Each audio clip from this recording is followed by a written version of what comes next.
Hello, welcome to my channel. இன்னைக்கு பிரிஞ்சி rice பார்க்க போகிறோம். கடாயில் 4 ஸ்பூன் எண்ணெய் விட்டுக்கணும். நெய் விட்டுக்கணும் 4 ஸ்பூன். ரெண்டும் கலந்து விட்டுக்கணும். பட்டை 2, இலை, ஏலக்காய், கிராம்பு, சிறிதளவு சோம்பு எல்லாம் போட்டு ஃப்ரை பண்ணிக்கணும்.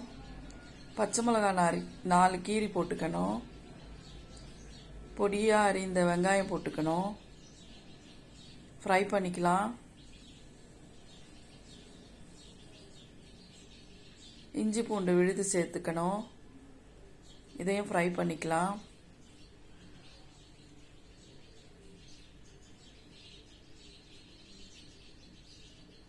புதினா இலை சேர்த்துக்கணும். தக்காளி, பொடியாக நறுக்கிய தக்காளி, கேரட்டு,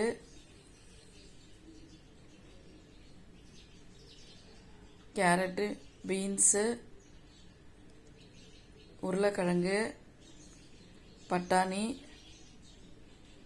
இது எல்லாத்தையும் ஆட் பண்ணிக்கிட்டோம்.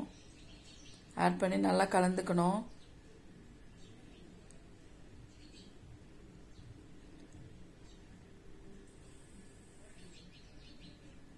ஒரு ஸ்பூன் கார மிளகாய் பொடி போட்டுக்கணும். சால்ட்டு போட்டுக்கணும் தேவையான அளவுக்கு. இதையும் நல்லா ஃப்ரை பண்ணிக்கணும்.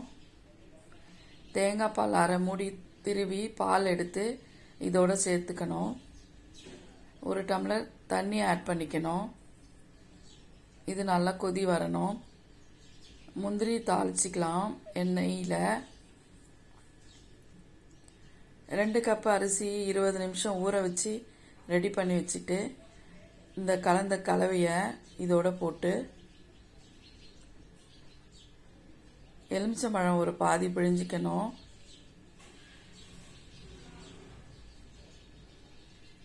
வறுத்த நெய், முந்திரி இதில் போட்டுக்கணும். கொத்தமல்லி இலை, புதினா இலை சேர்த்துக்கணும்.